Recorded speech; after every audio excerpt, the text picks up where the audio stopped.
Ya. em, Lamentamos la lentitud en conexión. Sebastián cree que el problema es del PC que él estaba usando. Yo creo que el problema es que tenía el teléfono conectado también. Entonces, cuando Sebastián me llamaba, la invitación me llegaba al teléfono. Pero bueno, vamos con la clase. Esto es, por fin, la primera clase. Porque la otra no fue la primera. Y esto es Introducción a la Electrónica. Entonces aquí tenemos, bueno, esta es la primera lámina, ¿cierto? Tenemos lectura, hay un libro en elaboración y yo les mandé, no sé si lo vieron, subí a la web un par de cosas, capítulos y cosas, así que mírenlo. También está el libro del curso que es el Cedra Smith, échenle una mirada. Eso pues, bueno, aquí salgo yo, ese soy yo, manejando la micro de la electrónica, ¿sí? Estoy en la micro de la electrónica, la micro de la electrónica, ¿sí? Ya. Oye, entonces durante la... ¿Qué cosa? ¿Que alguien dijo algo? La microelectrónica, eso era un chiste. ¡Ah! Ya, disculpen, era un chiste. Ya, voy en la microelectrónica. Oye, ya, durante la clase anterior aprendimos algunas cosas de lo que es la electrónica, vimos la historia, ¿cierto? Y en este capítulo vamos a empezar una combinación de temas que incluyen un montón de cosas, definiciones, tecnologías de fabricación, industria electrónica y personajes. Entonces vamos a ver después las bases del diseño electrónico para tener una perspectiva de lo que vamos a enfrentar durante el curso. Este capítulo es importante, aunque suena no tan importante porque la materia no es tan secuencial, digamos que es más bien un potpourri de cosas. Entonces vamos a estudiar algunos modelos circuitales después y vamos a terminar con análisis en dominio de la frecuencia, todo lo que es bode. ¿De acuerdo? Tengo un enredo aquí de teclado y cosas. Denme un segundo. Eh, Tiremos el teclado allá. Ya, mejor. Estamos ahí. Ya. Entonces, eh, vamos con la siguiente lámina. Esto es un potpourri, como dije. Potpourri de cosas. Van a ser definiciones. eh, ah, Tengo un enredo aquí. Ya, ahí pasó. Definiciones, tecnología, industria y personajes. Vamos a hablar de gente que ha estado involucrada con la electrónica.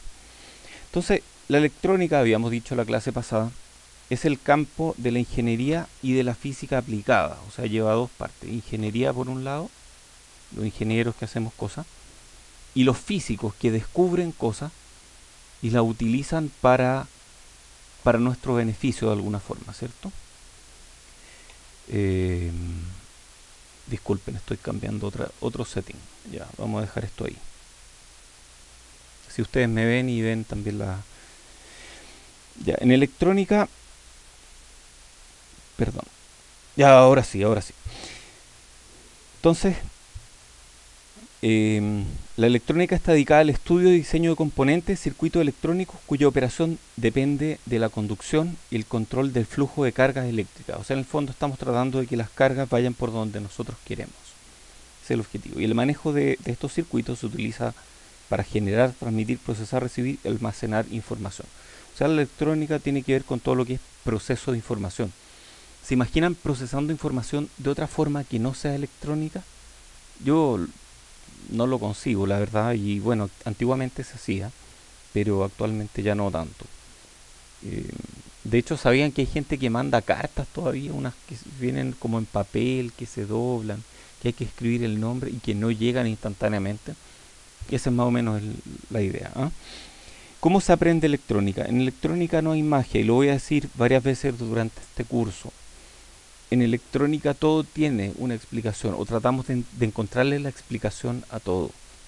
Entonces a veces que un circuito tiene más ganancia, o por qué el ancho de banda cambió, o por qué funciona mal cerca de la alimentación, siempre hay formas de entender por qué eso ocurre, y especialmente cuando lo podemos simular.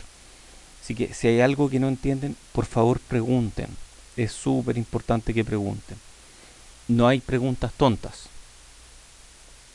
A veces hay respuestas tontas, pero preguntas tontas no hay, así que pregunten, por favor. El aprendizaje en electrónica es por capas. Vamos a ver en cada capa la misma materia de manera más profunda y de esa forma logramos un entendimiento mejor. Y a medida que avanzamos, probamos sabores cada vez más deliciosos que ni siquiera sospechábamos que existían. El problema es que a veces lo vemos como una cebolla y que cada capa nos saca más lágrimas que la capa anterior y eso. Bueno, veamos cómo les va a ustedes, pero les tengo fe. Así que vamos, que se puede. Este modelo de enseñanza yo le llamo por capas y analogía a la cebolla. Entonces a veces cuando hable de la cebolla va a aparecer una especie de talla interna entre nosotros. Acuérdense de la cebolla y todo eso. Ya, ¿de qué se trata la clasificación en electrónica? Hay electrónica a diferentes niveles. Está el diseño electrónico, están los dispositivos semiconductores y están los procesos de fabricación. Todo eso cae dentro de la electrónica. Yo decidí dedicarme al diseño electrónico, que es lo que creo que mejor podemos hacer en Chile. En Chile nos cuesta mucho dedicarnos a los dispositivos porque no hay muchos laboratorios.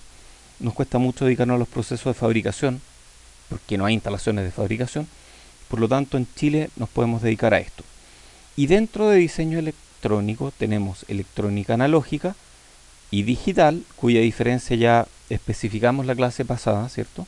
Una es la que lidia con circuitos cuyas variables son continuas, dependen de manera continua del tiempo además, mientras que la electrónica digital ocurre de forma discreta en el tiempo y en valores de voltaje. Está la de señales mixtas, que es una combinación de las anteriores. Está la de RF, que es de radiofrecuencia, de muy alta frecuencia, todo lo que tiene que ver con comunicaciones inalámbricas, se basa en RF.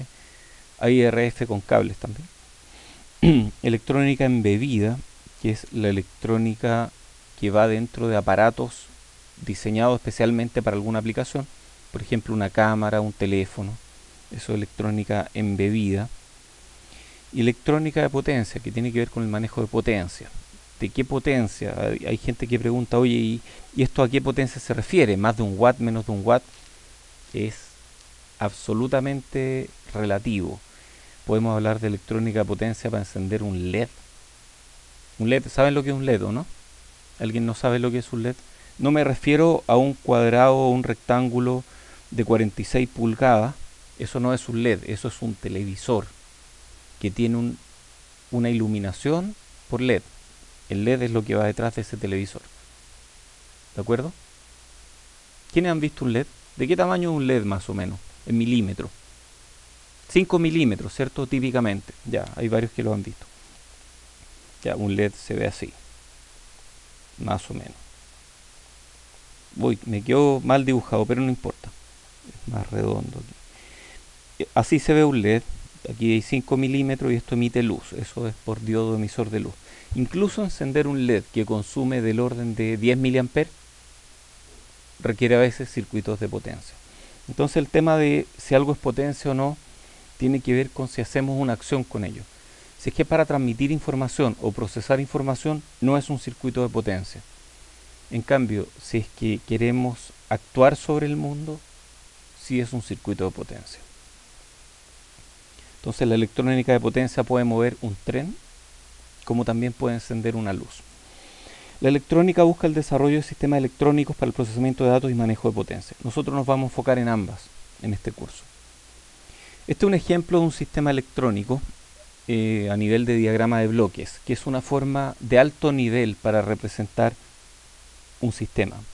Tenemos un micrófono, un amplificador, un filtro, un ADC. ¿Alguna idea de qué puede ser un ADC?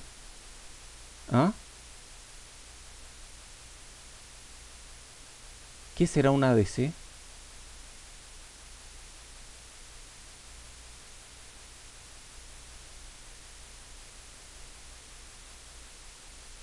Exactamente, un conversor análogo a digital.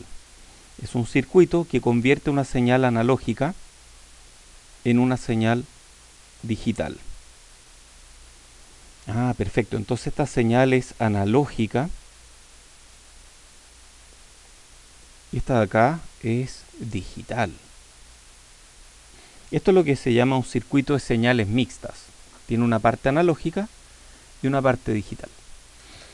Oye, tengo mis dudas de si esta cosa está grabando. Voy a intentarlo nuevamente. Ya, estoy grabando otra vez.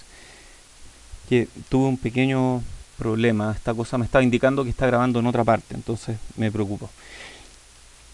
Ya, tenemos entonces micrófono que digamos que está generando la señal. Luego tenemos un filtro. Ah, un amplificador intermedio. ¿Qué hará el amplificador?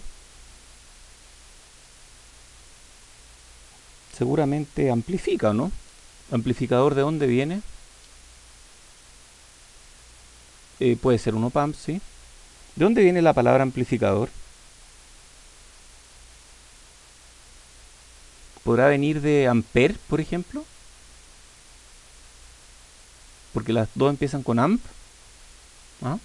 No, no tiene nada que ver, es una coincidencia. Ampere y amplificador vienen de cosas diferentes, ¿no? Pero un amplificador le mete ampere a algo, entonces es como curioso. Ya. Entonces tenemos una señal pequeña, el amplificador aumenta la amplitud de esta señal de alguna forma, aumenta multiplicando por alguna ganancia. Entonces aquí tiene alguna ganancia, por ejemplo, de voltaje, que hace que esta misma señal se vea más grande. Luego llega un filtro que tiene un símbolo bien extraño. Esta es una forma de onda, otra forma de onda y otra forma de onda. Esta es una forma de onda que está bien arriba en frecuencia, frecuencias medias, frecuencias bajas. Este está eliminando las frecuencias medias y las altas, entonces deja pasar las bajas. Este es un filtro pasa abajo. Luego esto entra a un conversor análogo digital. Esto se ve en curso IEE 3443 con mucho detalle. Y luego la salida va, por ejemplo, a una memoria. Esto puede ser cualquier cosa. El amplificador es un bloque, el filtro es otro bloque, el ADC es otro bloque y lo que conecta bloques son señales. Entonces nosotros tenemos las señales conectando bloques. Y dentro del amplificador puede haber muchos transistores. Entonces nos vamos metiendo dentro de la jerarquía de este circuito. Nos metemos dentro del amplificador y vemos transistores y podemos analizar lo que hay dentro. Hay tipos de señales que pueden ser discretas o continuas según tiempo o según el nivel. Por ejemplo, según el tiempo, las señales pueden ser de tiempo continuo o de tiempo discreto. Las de tiempo continuo, el tiempo ocurre de manera continua, como lo conocemos nosotros. En el caso del tiempo discreto, ocurre en intervalos regulares o irregulares. Y según los niveles de voltaje, también puede ser continuo o discreto. En este caso hablamos de continuo cuantizado. Si es de tiempo continuo y voltaje es continuo, hablamos de una señal analógica. Ejemplo, la señal de audio de un micrófono.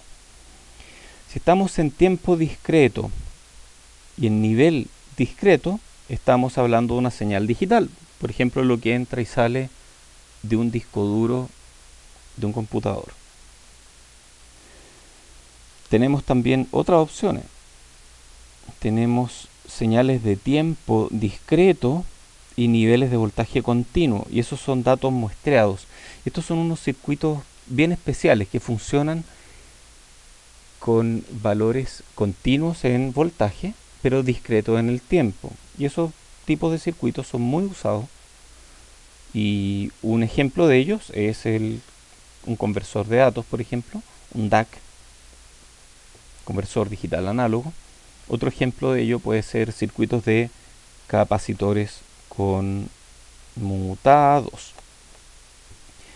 Y el último caso que tenemos es tiempo continuo y valores cuantizados. Y esto puede ser una señal, por ejemplo, que codifica un cierto voltaje o un cierto valor en el tiempo.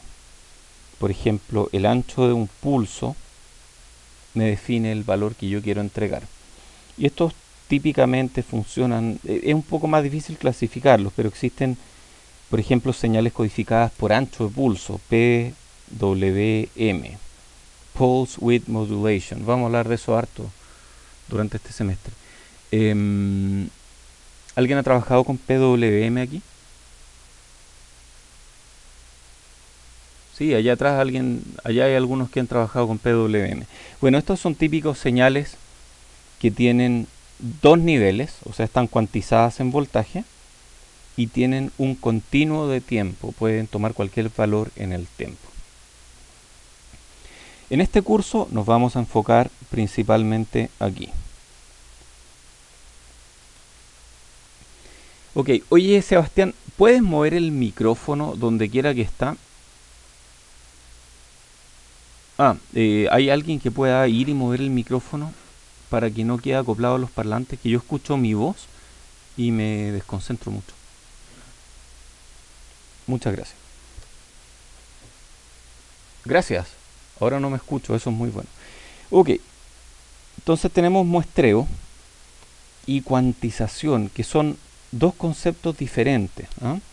Muestreo y cuantización nos van a mover entre algunos de estos dominios. Por ejemplo, si tenemos una señal analógica, el muestreo nos va a mover aquí.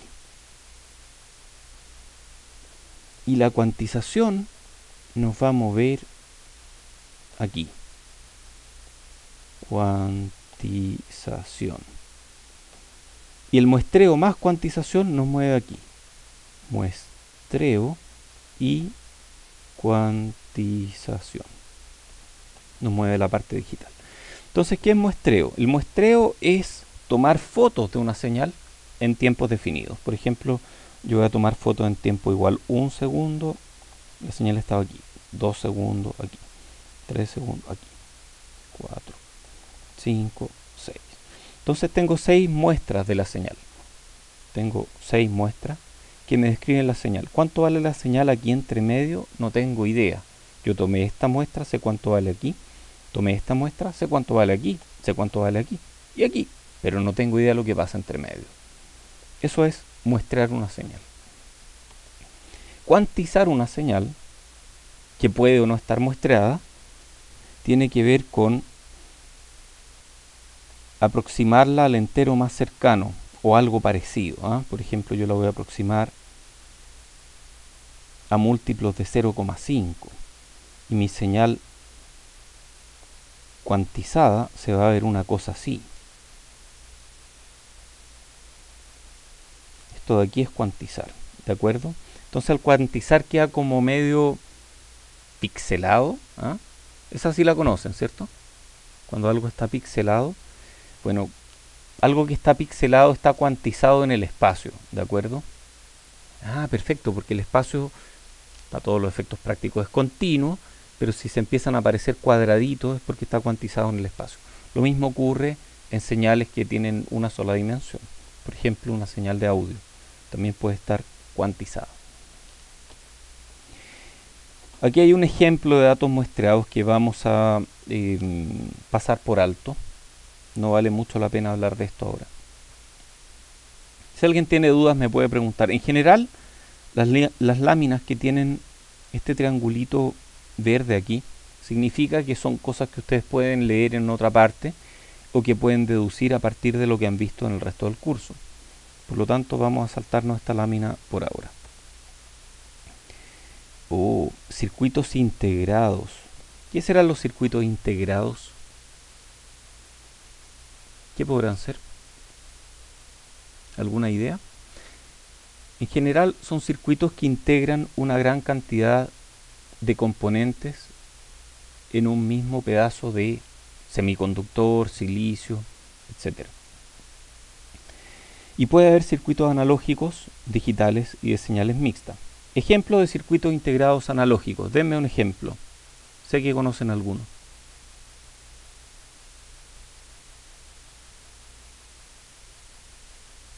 ¿Ejemplos? ¿Un qué, perdón? Un ecualizador. De acuerdo, es un circuito analógico. Puede no ser integrado, ok, pero sí, ecualizador. ¿Qué otro? Un op-amp, muy bien, etcétera. Circuitos digitales, ejemplo.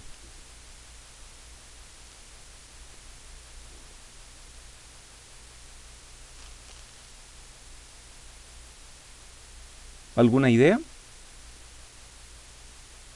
¿Un qué, perdón? Shift register, muy bien. ¿Qué otro? Un microprocesador. No escuché lo último, pero bueno, microprocesador puede ser un circuito digital. De señales mixtas, ¿alguna idea? Ya dimos un par de ejemplos en esta clase. Un conversor, ¿cierto? Un ADC, un DAC. Son circuitos que tienen una parte analógica y una parte digital. Muy bien. Siempre hablamos de circuitos lineales y siempre hablamos de que los circuitos analógicos son lineales, pero eso no es verdad. Todos los circuitos, yo nunca digo todo, excepto ahora, todos los circuitos son no lineales. ¿Ah? No existen circuitos lineales, no existen. Todo es no lineal en algún momento. Si aplicamos señales suficientemente grandes, siempre vamos a ver alguna no linealidad. Entonces aquí tenemos una curva que tiene VI. ¿Qué será VI? Voltaje de entrada. Y VO, que será voltaje de salida. Esto es una curva de transferencia estática. Los que hicieron circuitos conmigo probablemente tienen alguna familiaridad con esto. Curva de transferencia estática. ¿Qué gracia tienen las curvas de transferencia estática?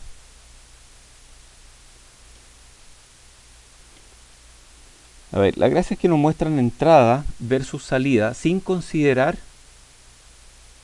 ningún tipo de relación con el tiempo. O sea, todo lo que es capacitancia, inductancia, cualquier cosa que dependa del tiempo, desaparece el circuito. En ese caso, hacemos un barrido en la entrada, tenemos la salida, y esto es lo mismo que obtendríamos con un punto DC en SPICE. Esto es la curva de transferencia estática. Y aquí vemos esta curva de transferencia estática, entrada versus salida. Tenemos la entrada aquí, la salida aquí. Y la curva es esta que está en azul. Y vemos que hay una pendiente en algún punto. Y hay una entrada. Y cada vez que la entrada se mueve en torno a este punto, la salida se mueve en torno a este punto. Cuando la entrada llega a este valor, la salida llega a este valor. Y cuando la entrada llega a este valor, la salida llega a este valor. Entonces vemos que la entrada es pequeñita y está centrada en un valor V sub I. La salida está centrada en un valor V sub O y es un poco más grande. Entonces aquí podemos encontrar un término que hemos mencionado un par de veces antes y que es súper importante en los amplificadores. ¿Cuál será ese término? Ganancia, muy bien. Ganancia. ¿Cuál es la ganancia en este circuito? ¿Uno puede calcular la ganancia en este circuito? ¿Cómo? VO partido por VI, pero es más específico porque aquí VO partido por VI puede ser cualquier cosa, ¿de acuerdo?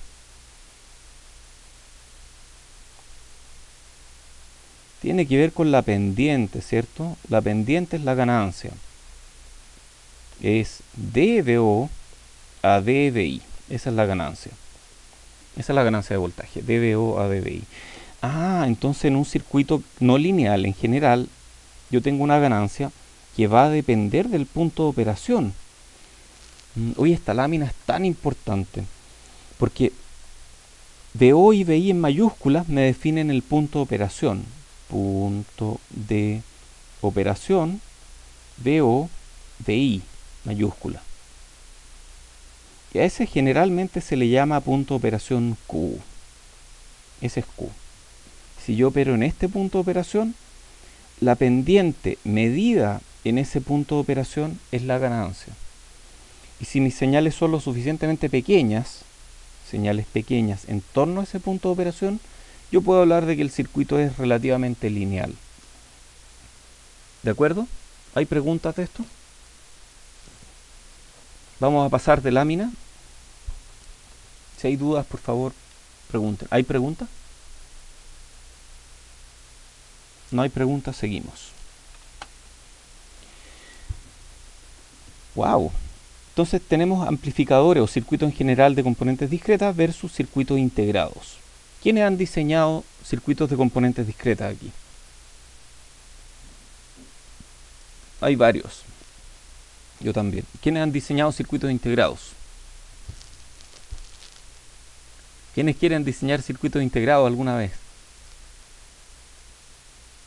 Eso es. Muy bien. Todos diseñando circuitos integrados.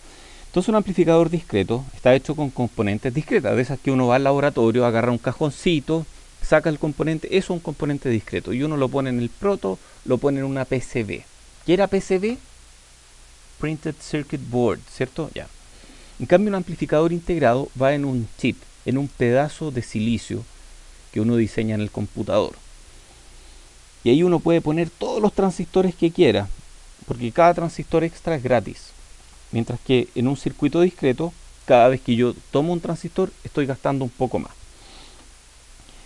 En un amplificador discreto, dos transistores nominalmente idénticos no son idénticos y se parecen mucho, yo los veo igualitos, pero en la práctica tienen características eléctricas distintas.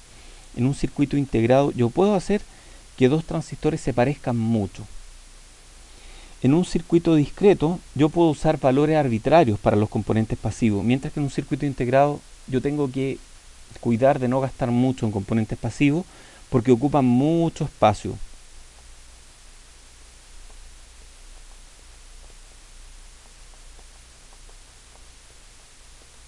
Chip es lo mismo que circuito integrado. Estos son ejemplos de amplificadores discretos y amplificadores integrados. En este curso nos vamos a enfocar más que nada en electrónica discreta, pero vamos a dejar todo listo para pasar a electrónica integrada en el próximo curso, si es que se atreven a tomarlo. Al final de este curso ustedes van a entender bien, o debieran entender muy bien, cómo funciona este circuito. Debieran entenderlo a la perfección y debieran tener alguna noción de cómo funciona este otro circuito. En IEE 2433 van a aprender cómo funciona esto y van a aprender a diseñarlo. Sistemas embebidos, ya hablé de eso, hay un curso de sistemas embebidos que se llama Sistemas Electrónicos Programables. La idea de un sistema embebido es un sistema dentro de un circuito. Esto es una PCB que tiene un montón de chips y un montón de circuitos y cada uno hace algo. Hay uno encargado de la comunicación RF, otro encargado de la parte de potencia, otro encargado de comunicación USB, otro encargado de los sensores. Todos esos están dentro de este sistema embebido. Ley de Moore, otra vez.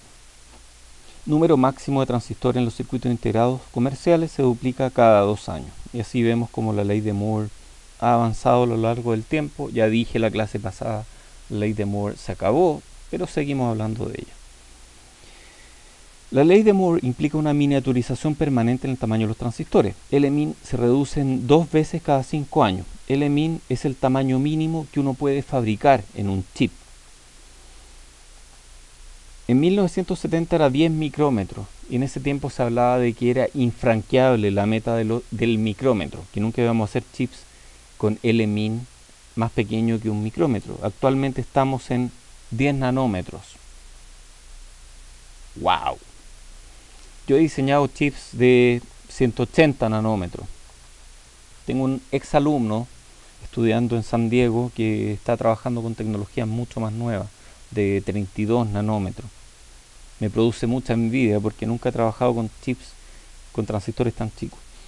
Cada vez que avanzamos en la miniaturización, cada vez que el Lmin se vuelve más pequeño, los circuitos se vuelven más rápidos, más eficientes, mucho más eficientes, más barato en cuanto a número de transistores por chip, pero baja la ganancia analógica, baja el voltaje típicamente, aunque ya se estancó esa bajada de voltaje, tienen mayor variabilidad, tienen más corriente de fuga y son mucho más caros de diseñar y fabricar. Entonces hay un compromiso, hay cosas buenas y cosas malas de la miniaturización. Las cosas buenas favorecen a todos los circuitos digitales, mientras que las cosas malas tienden a desfavorecer a la gente que hace circuitos analógicos, como yo, por ejemplo. Cuando se habla de tecnología en electrónica, tecnología tiene una acepción bastante definida. Tecnología tiene que ver con los materiales y procesos de fabricación utilizados. Tecnología CMOS es distinta a las tecnologías de BJT en silicio y distinta a las tecnologías de BJT en silicio germanio. En general vamos a hablar de CMOS, que es lo prevalente, pero también vamos a hablar de BJT hacia el final del curso y vamos a hablar tal vez un poco de esto también. Los CMOS son rápidos, pero son malos en términos de ruido, son ruidosos.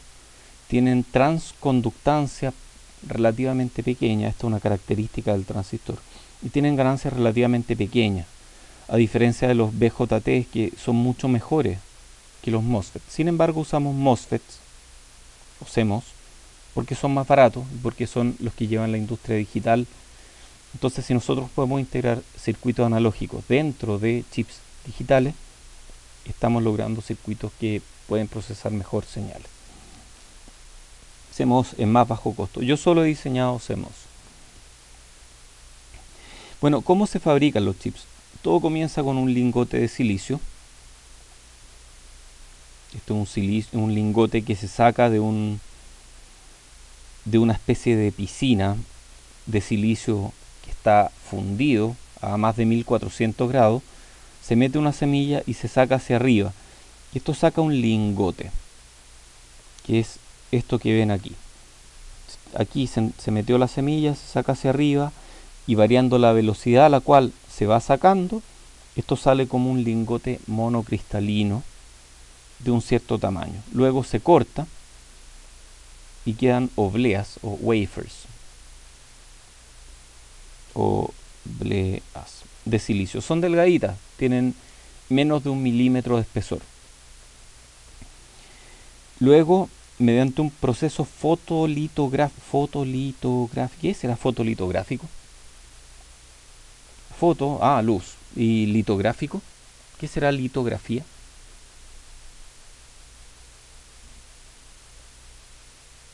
A ver, ¿qué es lito?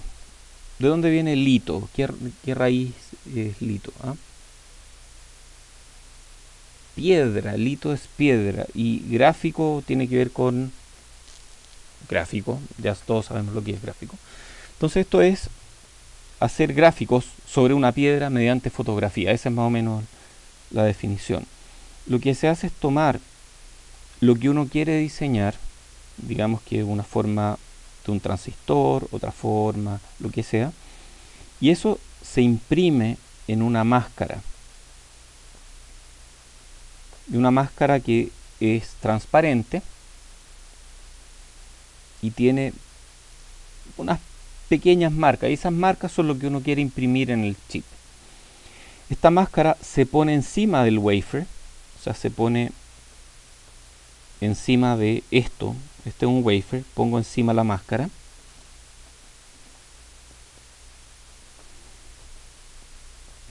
Aplico luz y la luz imprime patrones en el wafer. Esos patrones quedan impresos en el wafer.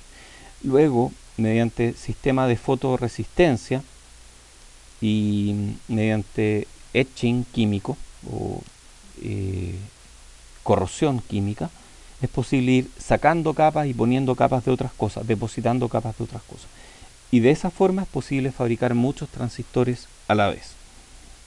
Así se ve un transistor real. Estos ya son viejos, 30 nanómetros son viejos. Oye, bien impresionante, estas son fotos de sección transversal de un transistor. El otro día, aquí mismo en Notre Dame, vi cómo se obtiene una foto de una sección transversal. Es bien impresionante. De ahí les puedo contar. En general los chips tienen transistores en la parte de abajo y tienen conexiones metálicas más hacia arriba. Y las conexiones metálicas pueden ser en varias capas. 1, 2, 3, 4, 5. Este tiene 6 capas de metal. Pero puede ser cualquier número de capas de metal. Ahí estoy yo de nuevo. Este es un wafer terminado. Así se ve un wafer. Es bien impresionante. Cada uno de estos es un chip. Sobre cada uno de estos se hizo este proceso de imprimir de manera fotolitográfica las diferentes capas dentro del chip. Hay un video súper bueno que está en la página de Intel que siempre muestro, ahora no voy a mostrar porque estoy muy lejos, pero les recomiendo que lo miren. Luego se corta la olea, se sacan los diferentes chips y se ponen en un encapsulado que se ve de esta forma, que tiene estas especies de pelitos que se llaman bond wires o wire bonds. Y esos son los que conectan finalmente al mundo exterior y eso es lo que uno suelda por fuera. Internamente es eso el chip, es muy pequeño, muy pequeño. No todos los chips de un wafer salen buenos, algunos salen malos y los que no funcionan se botan y algunos que funcionan más o menos se venden más baratos. Eso ocurre. Se habla de esquinas del proceso de producción. El video no lo voy a mostrar, pero pueden verlo aquí. Hay diferentes encapsulados, hay algunos que son soldados sobre la superficie. Se habla de montaje superficial. Estos son de montaje superficial. Mientras que estos otros de acá son through hole. Estos pines van a través de hoyitos en la PCB y uno suelda por el lado contrario. Estos también son through hole. Hay otros que son VGA. Estos son súper difíciles de soldar. Es un ball grid array. Muy bien. Instalaciones.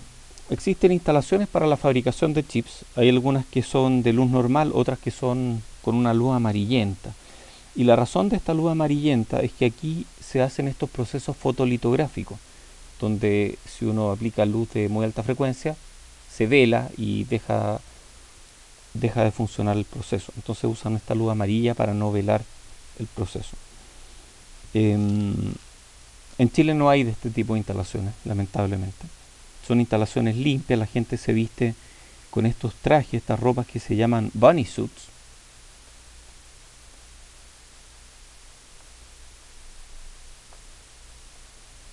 Faltan las orejitas nomás.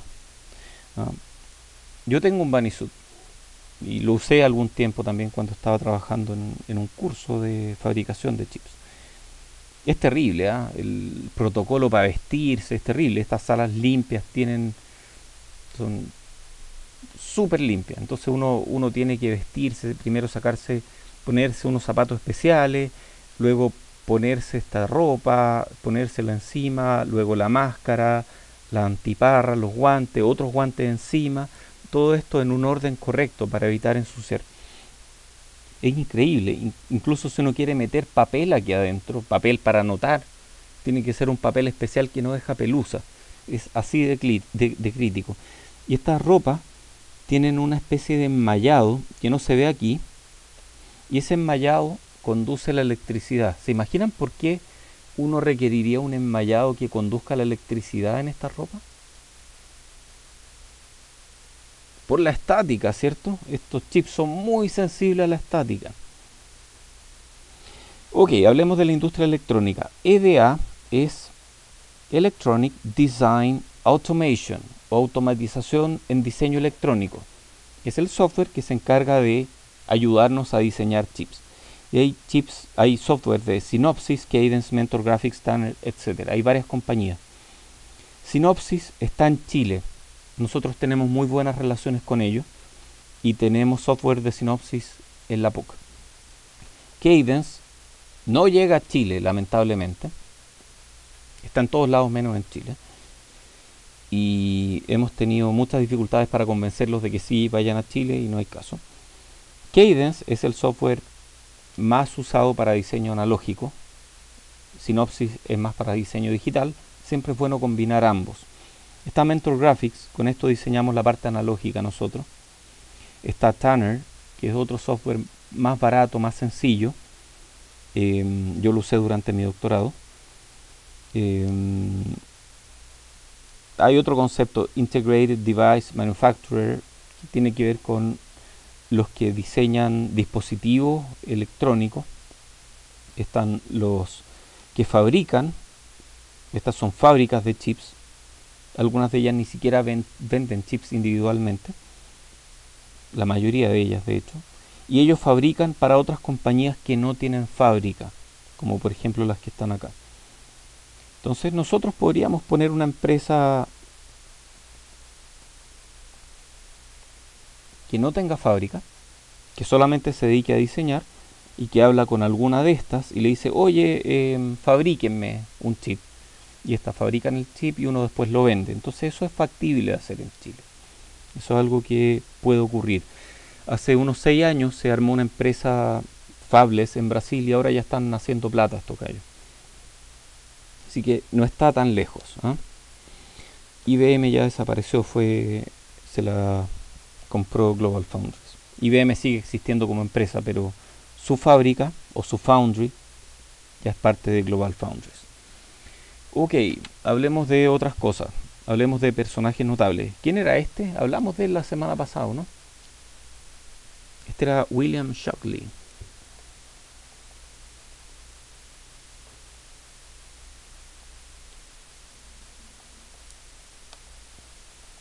Shockley.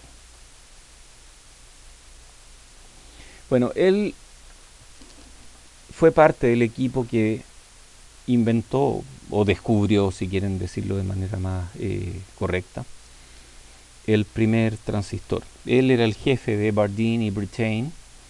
Él tenía una personalidad bien especial, tenía algunos problemas. Después de eso no trabajó más en, en el laboratorio de New Jersey, en Bell Labs, y se fue a su ciudad natal, que estaba en el oeste de Estados Unidos, ¿cierto? Estaba en California, en una ciudad chiquitita que se llama Palo Alto, que yo conozco muy bien porque estudié muy cerca de Palo Alto. Viví 7 años allá. Y bueno, él puso una empresa y tomó a los gallos más inteligentes que encontró en diferentes otras empresas y los puso ahí a trabajar con él. Y él quería desarrollar algo que él llamó el diodo de 4 capas, que era una especie de válvula de corriente que iba a permitir mejorar las comunicaciones en el mundo. Y ese era su propósito en la vida. Y se dedicó, pero full a eso. Y no les fue tan bien. No les fue muy bien. Lograron algunas cosas, pero tenían problemas con la fabricación. Y varios de sus empleados se empezaron a sentir muy mal trabajando con él porque él era un pésimo jefe. Él los trataba mal, sospechaba de ellos, y él se creía más inteligente que todos los demás. Era terrible. Y de hecho hay varias anécdotas. Por ejemplo, cuenta la leyenda que un día una secretaria de él se pinchó un dedo con uno de estos, ¿ah? Agarró uno de estos y se pinchó un dedo, y él sospechó que estaban tratando de sabotear el proyecto y sometió a todo su equipo a detectores de mentira para ver quién era el que había tratado de sabotear su proyecto. A ese nivel. ¿Se imaginan el nivel de lo indigno que se debe sentir que alguien los trate de esa forma? Es terrible. Bueno, fue tanto así que hubo 8 de sus empleados muy inteligentes que decidieron abandonar el barco. Dijeron, esto no va para ninguna parte, este gallo está loco, este gallo no nos va a sacar adelante. Así que se fueron a trabajar a otra empresa, se fueron a Fairchild Semiconductor, que fue la división de semiconductores de Fairchild, y que de ahí luego nació Intel. A estos 8 le llaman los 8 traidores, y Gordon Moore estaba entre ellos, hay otros más, hay otros famosos. Bueno, así fue con William Shockley. Después él se fue a trabajar de profesor a Stanford, que quedaba por ahí cerca también. Y en Stanford hizo algunas cosas, pero se dedicó más que nada a medir el tamaño de la cabeza a las personas, diciendo, mira, tú eres más inteligente porque tienes este tamaño de cabeza y esta forma y tú no. Empezó a decir cosas tan descabelladas como, por ejemplo, hay diferentes razas que tienen más inteligencia que otras. Y no, el gallo se volvió medio loco. Era terrible. Después nadie lo quería y él hacía fiestas en su casa, invitaba a gente para hablarles de este método de medición de cabeza para ver quién era más inteligente.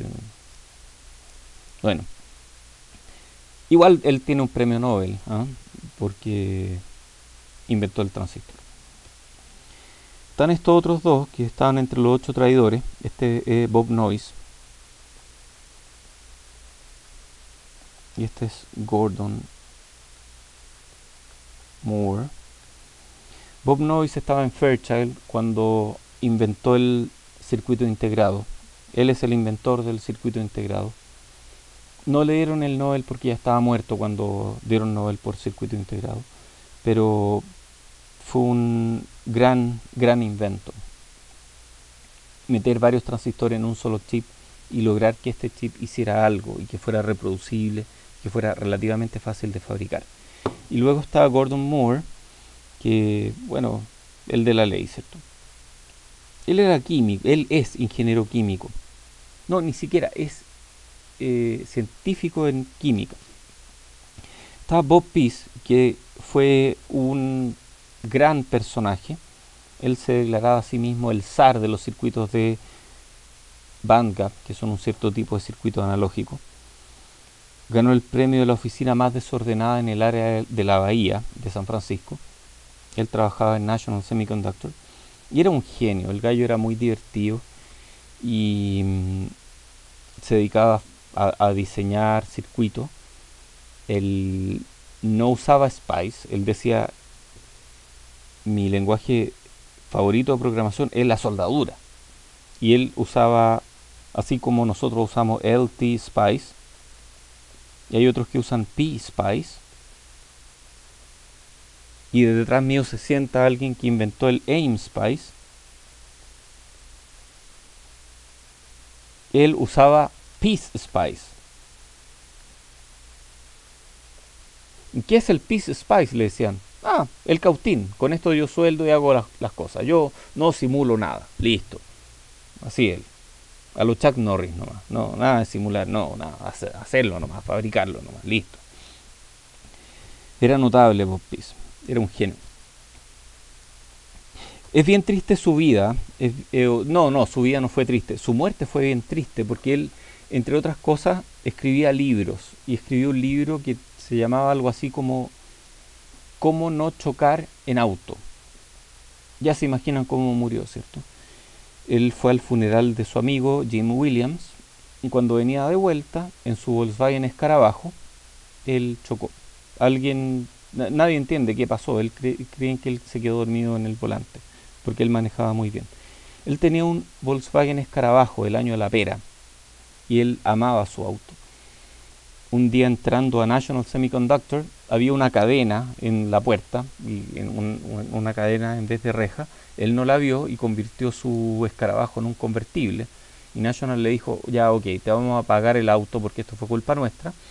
¿Qué auto quieres? Y él dijo, quiero un Volkswagen Escarabajo. Yo conocí su Escarabajo. Yo fui a una feria de las pulgas que hay cerca de Palo Alto, que se llama Feria de las Pulgas de Nerds. No, se llama Feria de las Pulgas de gente ligada a la radiofrecuencia, ni me acuerdo cómo se llama. Electronics Flea Market. Y él estaba vendiendo su libro y yo me saqué una foto con él porque era una leyenda de la electrónica. Bueno, después tenemos a Bob Weidler, que fue conocido por Bob Pease. Bob Weidler es el padre de la electrónica analógica integrada, padre de los circuitos integrados analógicos. Era bien especial él. Decía, circuitos digitales, mejor peleo antes de cambiarme. cambiarme, conmutar, es como usó una palabra digital ahí. Y tenía un hacha en su oficina, nadie sabe por qué.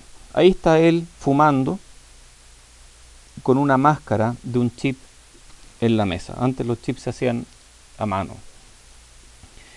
Él dice, digital, cualquier idiota puede contar hasta uno, por favor. Y bueno, se imaginan lo que hay detrás de esta carita vergonzosa, ¿cierto? Sí, lo omití para que no fuera tan feo. Este gallo estaba loco. ¿Ya? Este gallo trabajaba ebrio, tomaba cerveza todo el tiempo, eh, llevaba una vida terrible, pero trabajaba muy bien y diseñaba chips de una forma realmente increíble. Él diseñó los primeros amplificadores operacionales integrados, diseñó las primeras referencias de ancho de banda, de ancho de separación de banda, diseñó también los primeros... esta historia es muy buena. Los primeros circuitos de reguladores de tensión. ¿Quién ha usado un 7805 o algo parecido alguna vez? 78, bueno, vamos a hablar de eso durante el curso, pero el asunto es que había un tiempo en que se pensaba que era imposible hacer estos circuitos, porque los gradientes de temperatura iban a ser imposible que realmente funcionaran bien. Entonces, había una discusión respecto a si era factible o no, y aparentemente nadie estaba seguro, y Bob Wilder manda una carta y sella la discusión. Dice, ¿saben qué? Esto nunca va a ser posible, y da un montón de argumentos técnicos de por qué nunca va a ser posible hacer reguladores de tensión integrados de potencia. 2 meses después sacan el primer regulador de tensión integrado de potencia, y adivinen quién lo inventó, Bob Wilder. Obvio, hay un montón de historias de él. Era muy gracioso este gallo, pero más bien tenía un humor negro bien especial. Un día en National Semiconductor, que es donde él trabajaba, el pasto estaba muy largo y a él le molestaba eso, entonces agarró un animal y lo puso a cortar el pasto. Llegaron los periodistas, tomaron fotografías del animal, y luego National Semiconductor volvió a contratar a los jardineros para que hicieran el pasto. Entonces preguntaban en una entrevista a Bob Peace, oye, ¿es verdad que una vez Bob Wilder llevó una cabra a cortar el pasto de National Semiconductor? No, dijo Bob Peace, eso sería absurdo. ¿Cómo va a llevar una cabra? Bob Wilder llevó una oveja, y yo sé que llevó una oveja porque le saqué foto. Aquí está la foto de la oveja. Cuenta la leyenda que él después puso la oveja en su Mercedes descapotable y la intercambió por cerveza en un bar. Creo que hasta está el nombre del bar por ahí. Luego él se fue a México, se retiró joven. Hay varias historias de él, no las puedo contar todas porque ya nos queda un minuto. Él se retiró joven, después se dedicó a hacer una especie de consultoría, y luego se dedicó a trotar, y trotando un día se murió. Se murió de un ataque al corazón relativamente joven. Fue terrible, pero bueno. Eh, les sugiero que lean un poco su historia. Está en la web, está en los artículos de Bob Peace. Es súper interesante. Súper interesante. Hay actualidad en foros de electrónica, sociedades del IEEE. ¿Alguien es miembro del IEEE aquí? ¿No? ¿No hay más miembros del IEEE? Hay journals donde se escriben artículos científicos, magazines, hay conferencias donde los nerds se juntan y hablan de sus circuitos, hay actualidad de electrónica en EE Times, hay revistas de diseño electrónico en general, hay foros, etcétera. Eso.